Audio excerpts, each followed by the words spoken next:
कहानी है रामपुर गांव की, जहां के मर्द महिलाओं को हमेशा नीचा दिखाने की कोशिश में रहते। अरे अभी तक खाना नहीं आया, क्या मुझे एक और शादी करने की जरूरत है? नहीं जी नहीं, ऐसा मत करना, वरना मैं कहाँ जाऊंगी। खाना लेकर मैं अभी आई जी। गांव की पंचायत में भी फैसले हमेशा औरतों के खिलाफ ही रहते। मैं जो फैसला सुनाता हूँ वो भगवान की आज्ञा होती है। इस लड़के ने अपने मन से शादी करके अच्छा नहीं किया। लड़के को घर भेज दो और इसकी शादी इसकी जाति की किसी लड़के से करवा दो, लेकिन ये लड़की, इसे तो गांव के बाहर निकाल दो। नहीं नहीं जमींदार साहब, ये क्या बोल रहे हैं? ऐसा नहीं हो सकता। मेरी बेटी मासूम है, इसे अच्छे बुरे की समझ नहीं है। अरे कहाँ जाएगी ये बेचारी? कहाँ जाएगी? इतनी चिंता है तो पूरे परिवार का गांव निकाला कर देते हैं। बेचारे पूरे बसे बसाए परिवार को गांव छोड़ना पड़ता है। चाहे जो हो, अगर बेटियों को कंट्रोल नहीं कर सकते तो गांव में रहने का कोई मतलब नहीं है। यहाँ औरतों को दब कर रहना होगा। कोई भी अपने हिसाब से कुछ नहीं कर सकता, सब ईश्वर की मर्जी से ही होगा। तभी गांव का एक आदमी दौड़ा दौड़ा आता है। सरपंच साहब, जमींदार साहब, वो कालिया है ना, उसकी बेटी पढ़ने के लिए शहर जा रही है। अच्छा, ये कब हो गया? और कालिया की हिम्मत कैसे हो गई ऐसा करने की? लेकर आओ उसे और उसकी बेटी को। बस फिर क्या था, हाजिर हो जाते हैं कालिया और उसकी बेटी सरपंच के सामने। अरे कालिया, ये क्या सुनने में आ रहा है? बेटी को इंजीनियर बना रहा है तू? और ये बता, गांव में तो स्कूल नहीं। से सभी में मैंने अच्छे नंबर पाए हैं, जिसे देखते हुए शहर की इंजीनियरिंग कॉलेज में मुझे स्कॉलरशिप मिली है। वाह जी वाह, क्या होती है ये? पहले तो ये बताओ, फिर आगे की बात करते हैं।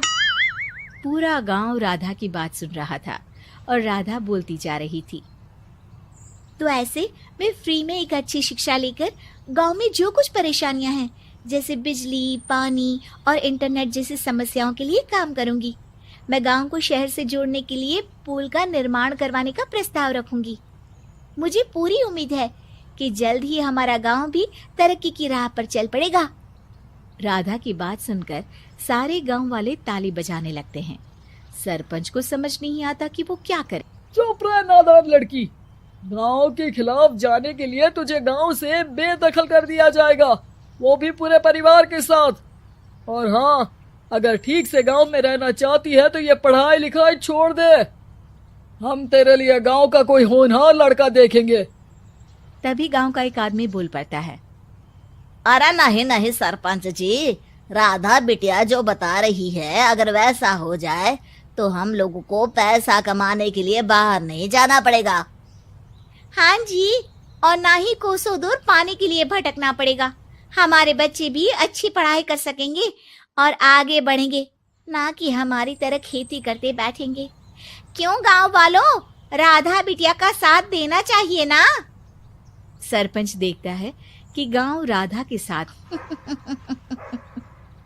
और फिर ये जो बेटा और बेटी है ना आपके, इनको भी आम लोगों की तरह ही जीवन जीना होगा।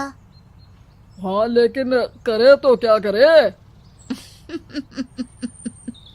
वो ना आप मुझ पर छोड़ दीजिए, बस मैं जैसा बोलूं करते जाइए। अगले रोज सुबह जब गांव वाले सोकर उठते हैं तो राधा के घर के बाहर और साथ ही वो लोग जिन्होंने राधा का सपोर्ट किया था, उनके घर के आगे लाल रंग से कल आऊंगी लिखा होता है। कल आऊंगी, ये क्या होता है? अरे यह तो खून से लिखा है, लगता है कोई भूत प्रेत या चुड़ैल का साया है। चलो सरपंच जी के पास चलते हैं। सभी सरपंच के पास जाकर उसे सारी बात बताते हैं। और ये तो बड़ी मुश्किल की बात है। चलो, मैं एक बाबा को जानता हूँ, उन्हें बुला लेता हूँ। सरपंच बाबा को लेकर गांव के घर के बाहर जाता है।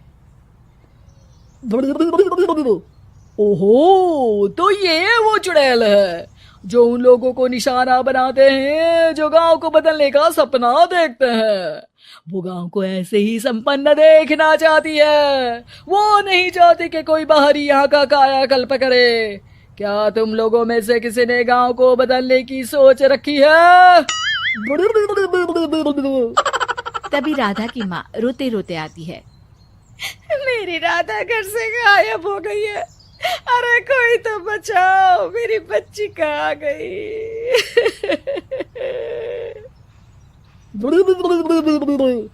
ले गई वो चुड़ैल, तेरी बच्ची को ले गई।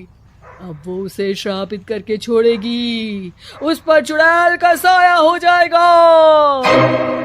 तभी बुरी सी हालत में राधा भी वहां आ जाती है। उसके बाल चुड़ैल की तरह फैले होते हैं और कपड़ों में खून लगा होता है। सभी राधा को देखकर डर जाते हैं। माँ, पता नहीं मुझे कौन उठा कर ले गया था। अरे दूर दूर हो जा चुड़ैल, अब हम लोग इस गांव में नहीं रुकेंगे। अरे कैसे बातें कर रहे हैं आप? कल तो आप मेरे भरोसे गांव का हुलिया बदलने, अपने बच्चों को पढ़ाने और तरक्की उन्नति की बात कर रहे थे, तो आज क्या हो गया आपको?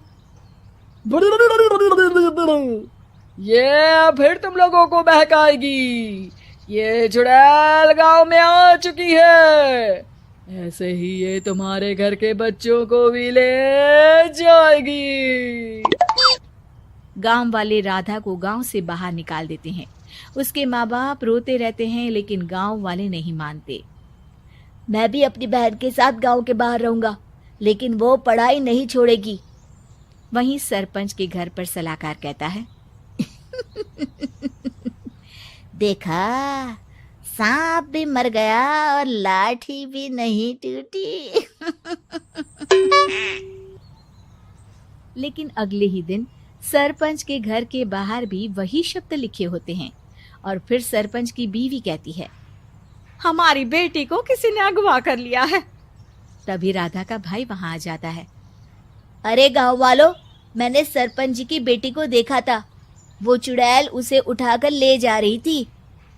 अरे क्या मजाक कर रहे हो? नहीं नहीं सरपंच जी, आप नहीं जानते। वो चुड़ैल अब आपकी बेटी में आ जाएगी। प्रो, मेरी बेटी कहीं नहीं जाएगी और चुड़ैल वुड़ैल कुछ नहीं होता है। अरे कैसे बात कर रहे हो सरपंच जी? आप तो बोल रहे थे कि आपका फैसला भगवान का ज्ञान होता है, तो अपने पर बात आई तो अब आप ऐसे बोल रहे हैं। अरे ना ना ना, आपको अपनी बेटी को त्यागना ही होगा। अरे बुलाओ बाबा को। राधा का भाई बाबा को ले आता है, जिसे अब गांव वालों के डर के कारण सच बोलना पड़ता है। मैं कोई बाबा नहीं हूँ, मैं तो मोची था। ये सलाहकार महोदय ने मुझे कहा था एक्टिंग करने को। अब वो मुझे पैसे देने वाले हैं। अब मुझे माफ कर दो। गलती हो गई, मुझे माफ कर दो। तभी वहां राधा आ जाती है। देखा सरपंच जी, जब गांव के बच्चे साक्षर होंगे तो आप जैसे लोगों की चालाकी नहीं चलेगी।